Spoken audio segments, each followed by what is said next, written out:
दाऊद ने जब दुआ करना शुरू की, उसने अपने गुनाह पर पर्दा डालना शुरू किया और उसने चाहा कि वो बेटा जो हरामकारी के सबब से उसने जना वो बच जाए, लेकिन खुदा गुनाह को कभी बरकत नहीं देता।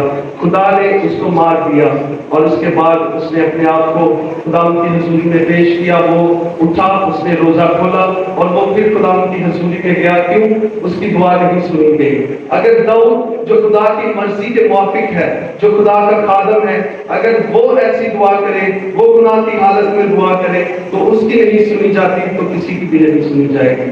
ये खुदा का असूल है, ये खुदा का कानून है। और आइए हम आगे खुदा के कलाम में से सीखेंगे कि आपकी शिफायत कौन करता है, क्यों हमारी जिंदगियां बदली जाती हैं, कैसे आप बच जाते हैं। कोई भी ऐसे बच नहीं सकता, उसके लिए शिफायत की जाती है। बहुत से खिदमत गुजार लोग हैं जो यहाँ पर मौजूद हैं, वो बहुत सी गुनहगार जिंदगियों के लिए शब और रोज दुआ करते हैं। वो अपने घुटनों पर जाते और अपने खानदान में देखते हैं कि कोई गुनहगार है तो उसके लिए शिफायत करते हैं, और ये शिफायत ऐसी ही नहीं होती। आइए हम खुदा के कलाम में से सीखेंगे कि हमारी शिफायत कौन करता है। आइए खुदा के कलाम में से देखेंगे, रोमियो के नाम लिखा गया पौलुस रसूल का, उसका 8 बाब उसकी 26वीं आयत में लिखा है, इसी तरह रूह भी हमारी कमजोरी में मदद करता है, क्योंकि जिस तौर से हमको दुआ करना चाहिए हम नहीं जानते, मगर रूह खुद ऐसी आहें भर भर कर हमारी शिफायत करता है जिसका बयान नहीं हो सकता। जो रूह से मामूर है वो शख्स जब दुआ करते हैं तो रूहुल कुद्स उनकी रहनुमाई करता है, रूहुल कुद्स उनसे शिफायत करवाना शुरू करता है। हो सकता है आप किसी को नहीं जानते, मेरे अजीजों, रूहुल कुद्स एक ऐसी कुदरत और कुव्वत है, जब आप दुआ करते हैं तो आप नहीं जानते कि आप क्या दुआ करते हैं। जब आप बेगाना जुबानों में दुआ करते हैं तो आप नहीं जानते कि आप क्या करते हैं, लेकिन रूहुल कुद्स आपसे आहें भरवा कर शिफायत करवा रहा होता है। हम नहीं जानते कि हम क्या अल्फाज बोल रहे हैं। हो सकता है जब आप बेगाना जुबान बोल रहे हो तो खुदा आपके वसीला से किसी की शिफायत करवा रहा हो, खुदा आपके वसीला से किसी के गुनाहों के लिए आपसे शिफायत करवा रहा हो ताकि कोई गुनहगार बच जाए। आपका जो वकील है जो यहाँ पर मौजूद है वो रूहुल कुद्स है। जैसे एक वकील किया जाता है और वो आपके लिए जाकर अदालत में बोलता है, वैसे ही रूहुल कुद्स इस जमीन पर मौजूद है ताकि वो आपकी वकालत कर सके, वो आपकी शिफायत कर सके। ना सिर्फ आपकी शिफायत, आपकी वकालत यहाँ पर की जाती है। आप में से बहुत से लोग जानते हैं कि अदालती निज़ाम ऐसे हैं कि कोई भी वकील के बगैर अदालत में नहीं जा सकता। वकील जाएगा तो वो आपका मुद्दा बयान करेगा। अगर किसी पर इल्जाम लगा है और वो जेल खाना में चला गया है तो उसके लिए एक निज़ाम है कि उसे एक वकील करवाना पड़ता है, और वकालतनामा जाता है और उस वकालतनामा पर साइन किया जाता है कि मैं इस वकील को अपना वकील मुकर्रर करता हूँ। फिर वो वकील अदालत में जाता है और उसकी वकालत करना शुरू करता है।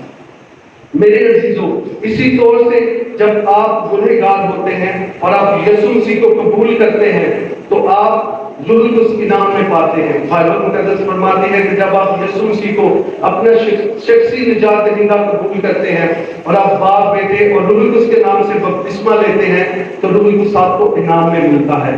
तब आपको एक वकील मिलता है जो आपकी वकालत करना शुरू करता है। बहुत से लोग मेरे पास आते हैं और कहते हैं बपतिस्मा ले लिया है लेकिन कुछ आदतें मुझसे नहीं छूट रही, कुछ गुनाह हैं जो हमसे सरजद हो जाते हैं। तो मेरे अजीजों, यही रूहुल कुद्स जो आपका वकील है वो आपकी मदद करना शुरू करेगा, वो आपकी शिफायत करेगा, वो आपका उस्ताद है, वो आपको सिखाएगा, वो आपकी मदद करना शुरू करेगा। इसीलिए कहा जाता है कि जब आप बाप, बेटे और रूहुल कुद्स के नाम से बपतिस्मा लेते हैं तो रूहुल कुद्स के लिए दुआ कीजिए कि वो आपकी जिंदगी में आए, और आप रूहुल कुद्स से भर जाएंगे तो आपको एक वकील मिलेगा। क्योंकि आपने पुरानी जिंदगी में जितने भी गुनाह किए होते हैं, इब्लीस उनके इल्जाम आसमान पर आपके लिए लगाता है। वो आसमान पर जाकर आपकी जिंदगी के ताल्लुक से इल्जाम लगाता है। बाइबल मुकद्दस फरमाती है कि वो आप पर इल्जाम लगाता है, वो भाइयों पर भी इल्जाम लगाता है। वो जाकर इल्जाम लगाना शुरू करता है कि इस शख्स ने ये किया है, इस शख्स ने ये किया है, और आप खुदा की मौजूदगी से महरूम हो जाते हैं। खुदा की आप जब दुआ करते हैं तो अदालती निजाम में आपके सारे गुनाह खुदा के सामने पेश किए जाते हैं और आपकी दुआ सुनी नहीं जाती।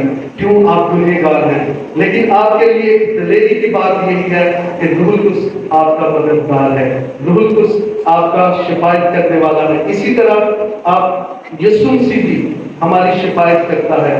आइए हम आगे भी बढ़ेंगे और यीशु मसीह को भी देखेंगे कि यीशु मसीह कैसे हमारी शिफायत करता है। रोमियो के नाम पौलुस रसूल का लिखा हुआ खत है, उसका 8वां बाब है और उसकी 34वीं आयत में लिखा है, कौन है जो मुजरिम ठहराएगा। यहाँ पर सवालिया निशान है और बड़ी दलेरी के साथ पौलुस रसूल रोमियो की कलीसिया को खत लिखते हुए कहता है कि पहले तो आप पर इल्जाम लगाया जाता था, लेकिन अब वो कहता है कौन है जो मुजरिम ठहराएगा। मसीह यीशु वो है जो मर गया, बल्कि मुर्दों में से जी उठा और खुदा के दाहिनी तरफ है और हमारी शिफायत भी करता है। पौलुस रसूल गुनहगारों को एक बड़ी दलेरी देता है। वो कहता है कि अब कौन आप पर इल्जाम लगा सकता है। क्यों? क्योंकि आपके लिए एक खून बहाया गया है और वो खून पाक है और उस खून के सबब से आपको दलेरी है और आप पाक किए जाते हैं। आइए, खून क्यों बहाया गया? बहुत से लोग मुझसे सवाल पूछते हैं कि जान ही क्यों दी गई, यीशु मसीह ने खून ही क्यों बहाया गया। तो मैं आज एक बात जो मुझसे खुदा ने कही, मैं आज आपके दरमियान भी उसको बयान करना चाहता हूँ। जो खून के ताल्लुक से एक बड़ा मुकाशफा मुझ पर खुदा, मैं चाहता हूँ मैं आपके दरमियान भी इसको बयान करूँ। पहला खून जो जमीन पर बहाया गया वो काइन और हाबल के दरमियान झगड़े के सबब से बहाया गया। काइन ने अपने भाई हाबल को मार दिया और खून में एक कुदरत है। जब खून बहता है तो बाइबल मुकद्दस फरमाती है कि खून की एक आवाज है और ये आवाज सबसे तेज तरीन है और ये सबसे पहले आसमान पर पहुंचती है।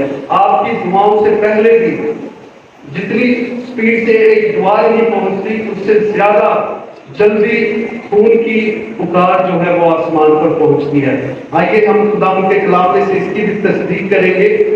खुदा के कलाम में हम देखेंगे पैदाइश की किताब उसका 4वां बाब उसकी 10वीं आयत में यहाँ पर यूं मरकूम है, फिर उसने कहा कि तूने ये क्या किया, तेरे भाई का खून जमीन से मुझको पुकारता है।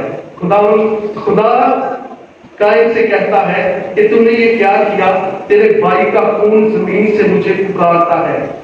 आसमान का खुदा जमीन से एक आवाज सुनता है जो खून की आवाज है और खून जो बहाया गया था वो हाबल का खून था। उसने पुकारा और उसकी आवाज खुदा ने सुनी और खुदा जमीन पर आया और उसने काइन से कहा कि तूने क्या किया, तेरे भाई का खून मुझे जमीन से पुकारता है।